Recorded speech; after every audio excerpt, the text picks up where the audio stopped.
Buenos días, buenas tardes, buenas noches. Y estoy aquí con mi amigo David Mendicuti. El tema de hoy es la humildad para enfrentar. Es cuando en todas las personas toma una gran importancia lo que es cómo detonamos nuestra personalidad. Esta personalidad nosotros la empezamos a desarrollar entre la infancia y la adolescencia. Y todo es a través de lo externo que vemos. Y vamos forjando a través de esas ideas externas un mundo interior.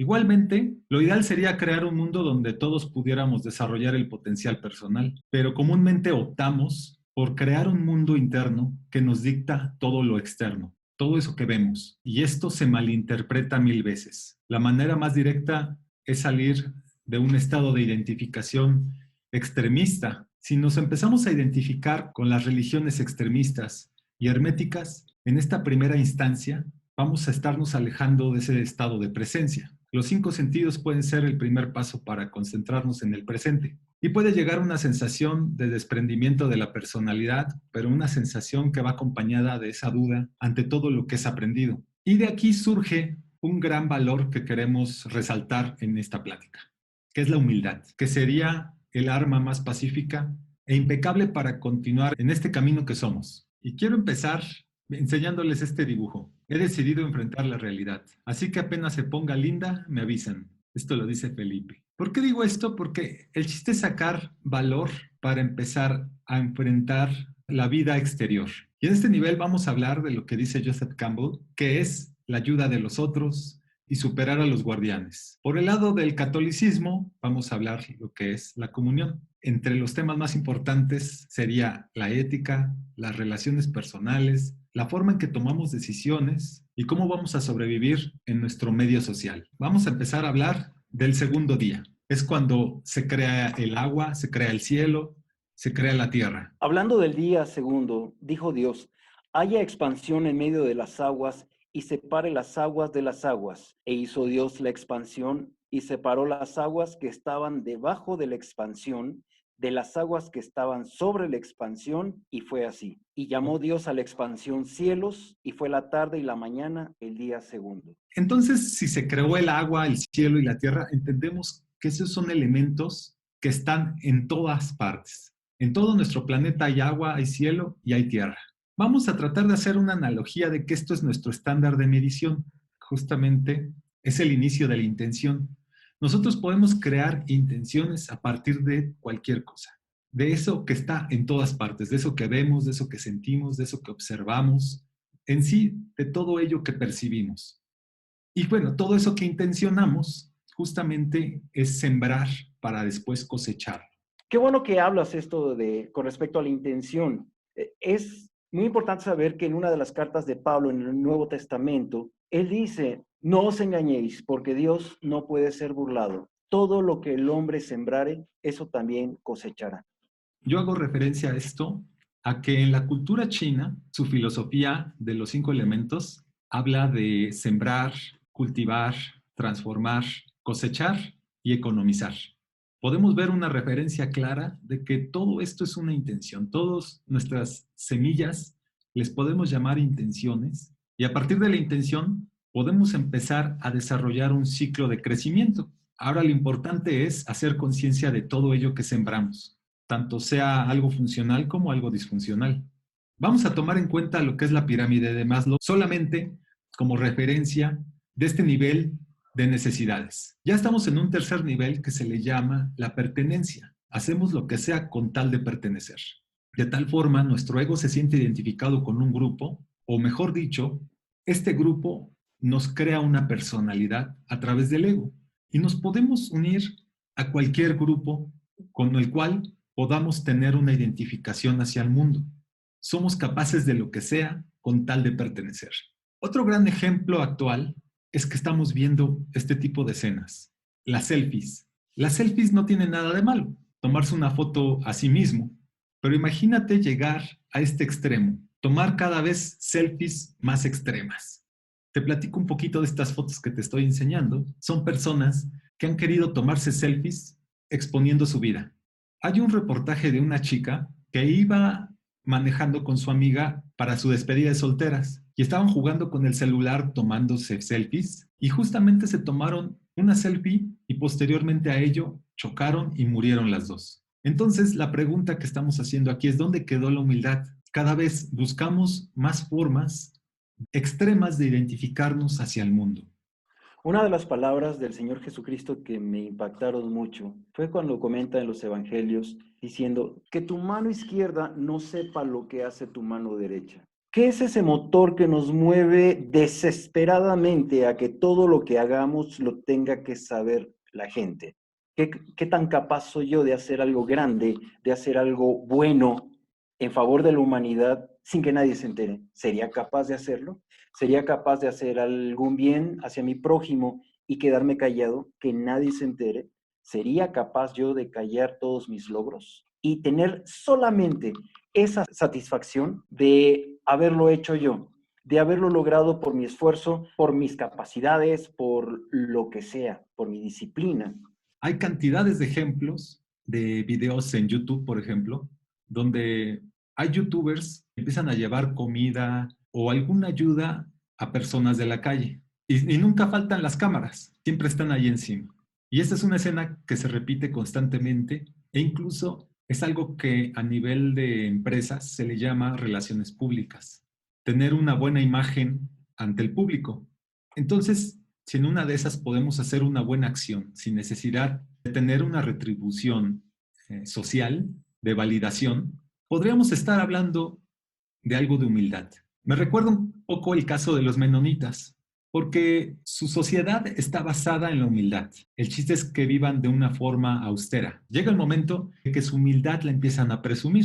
Yo soy más humilde que tú, entonces no tengo teles. No, yo soy más humilde que tú porque ni carreta tengo. Yo soy más humilde que tú por tal razón. Entonces volvemos a caer a la soberbia. Me encantó esta frase de Alejandro Jodorowsky que dice que para ser libre hay que querer ser libre. Los pájaros nacidos en jaulas creen que volar es una enfermedad. Me evoca mucho a la realidad que vivimos todas las sociedades en este planeta, ¿no? Me acuerdo cuando me impactó mucho leer un artículo hace unos años de una musulmana, cómo criticaba la sociedad occidental. Decía, en Occidente existen mujeres que se descubren la cara y que cuando hablan con un hombre lo ven a los ojos. ¿Cómo se atreve una mujer a denigrarse de tal manera? Entonces, una mujer de Medio Oriente, bueno, con esas características, no estoy generalizando, no estoy haciendo un prototipo. Una mujer de Medio Oriente, ¿cómo ve a la mujer de Occidente? No estoy diciendo quién es mejor que otra, porque seguro habrá privilegios de un lado y del otro. Pero este ejemplo de Jodorowsky queda muy claro en las sociedades actuales. Vi una serie de judíos ortodoxos y en esta serie el hijo era un pintor, hacía cuadros, era un artista y en una ocasión pintó un cuadro de su madre amamantando a un bebé y el cuadro era hermoso, a todo mundo le gustaba. En cuanto lo vio su padre, le dijo: ¿por qué retrataste a tu madre como una prostituta? Y él le comentaba: es solo un cuadro, no es la verdad.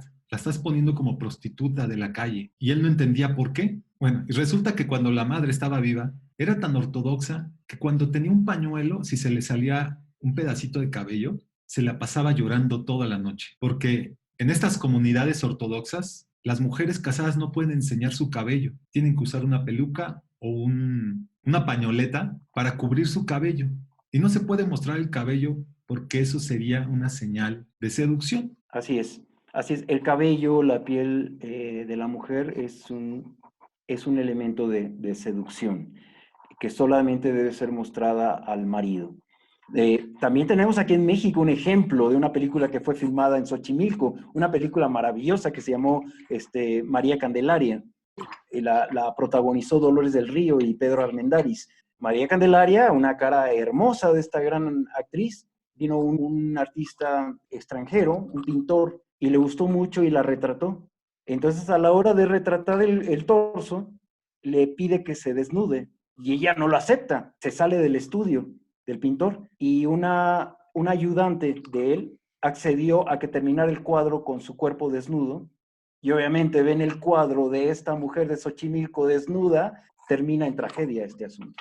Vamos a hablar de la comunión. ¿Por qué es necesaria una comunión o esta alianza? Es justamente porque se quiere estandarizar un comportamiento. El mejor comportamiento que podemos ver es la ética. Hacerlo debido en lugar de lo conveniente. Y la intención de hacer una comunión es justamente limitar un comportamiento disfuncional y a su vez dar una sensación de pertenencia. Esto es tomar a Dios, aceptar a Jesús a través de la hostia, en el cual Jesús se convierte en pan y es la manera en que los católicos adquieren esta comunión o tienen esta comunión a través del sacramento de la Eucaristía en la iglesia. Sin embargo, en el cristianismo o protestantismo es diferente. La comunión se refiere a la congregación en el templo, en el cual juntos oran, alaban y estudian la Biblia.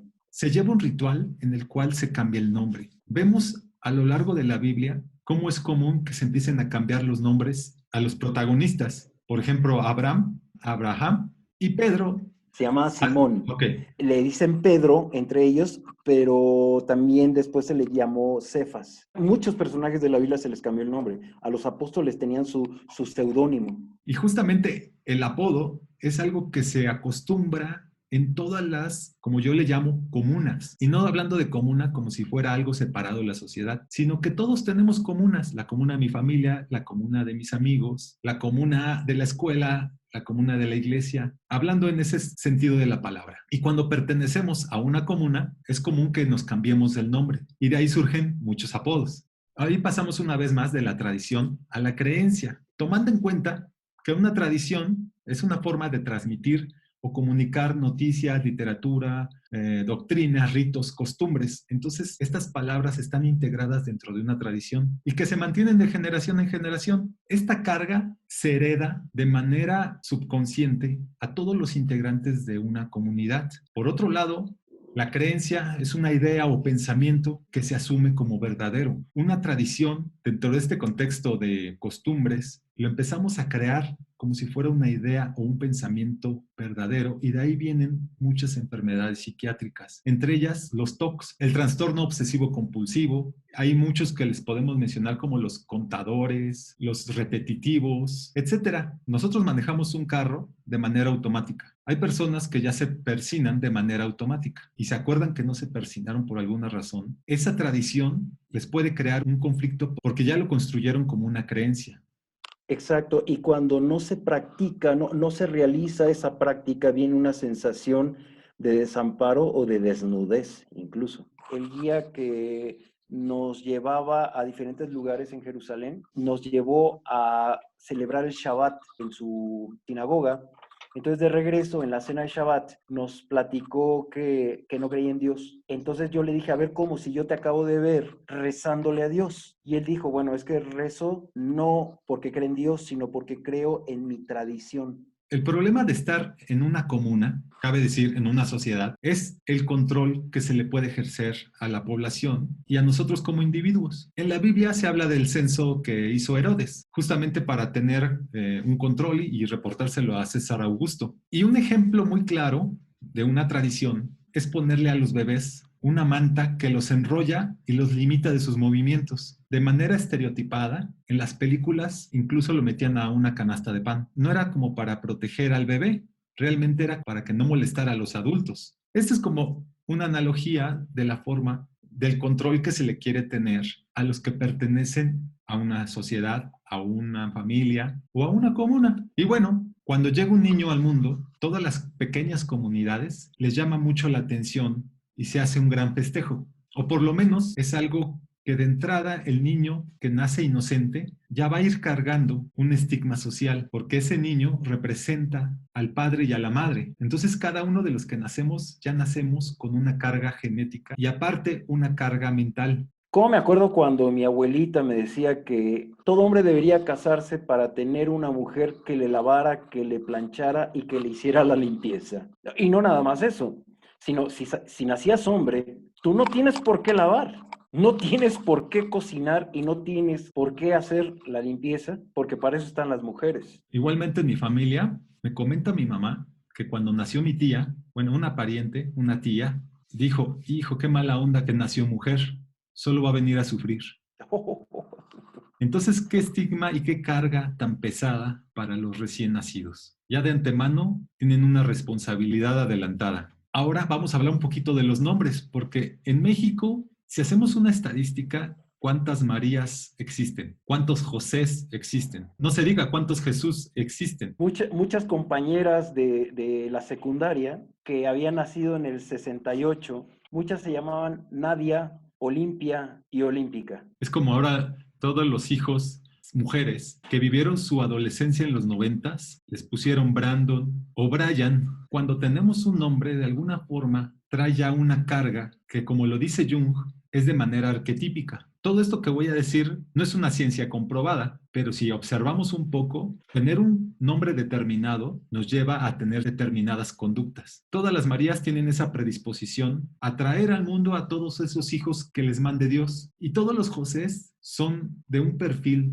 trabajador y que mantienen a su familia. Y a los Jesús les ponen el nombre porque son los elegidos y vienen al mundo a hacer un cambio. La Biblia nos muestra un arquetipo de cómo se inicia uno de los eslabones más pequeños de una sociedad, que es la triada, donde María tiene a un hijo, no se sabe de quién. Quien lea la Biblia saben que es del Espíritu Santo. Y José esto lo toma a mal. En un inicio pensó totalmente en todo lo peor de María. Más adelante le llegó un mensaje de manera intuitiva, por lo menos así es como yo lo describo, en el cual se daba cuenta que realmente la amaba. Y juntos tuvieron un propósito, ese propósito para estar juntos, que era proteger a su hijo. ¿Esto cómo lo podemos ver en la actualidad? Hay muchas parejas que creen que el único propósito de estar juntos es crear una familia, es decir, tener un hijo o varios hijos. Y bueno, esto ha causado grandes problemas. El arquetipo de la actualidad que está surgiendo, buscar sentido a la vida no necesariamente a través del hijo. No tiene nada de malo tener hijos, siempre y cuando ese hijo no sea el motivo principal de la relación de los padres, sino que sea parte de las vivencias que tiene una pareja y que no necesariamente haya sido la intención inicial. Parte del núcleo familiar. Por supuesto que esto puede provocar una gran polémica, pero es muy interesante notar de que cuando los hijos se van y se queda la pareja, muchas veces ya perdieron el sentido de estar juntos. Por eso el núcleo familiar es la pareja. Posteriormente vienen los hijos, pero los hijos se van, ¿sí? Van a ser siempre nuestros hijos, pero se van y te quedas con tu pareja. E inclusive es enfrentar esta situación con humildad. Hay muchas personas que crean una personalidad, una posición existencial a través de otro. Por ejemplo, el arquetipo de la madre es madre porque tiene al hijo, pero en el momento en el que el hijo se va, ¿qué pasa con todo ese lado maternal que tiene la mujer? Es bien importante enfrentar ello con humildad y saber que somos un poco más que un simple arquetipo. Y pasa lo mismo con el padre, porque todos los hijos, tarde o temprano, queremos salir al mundo. No estamos tomando en cuenta esa posición existencial de los padres. Y esto es un proceso natural.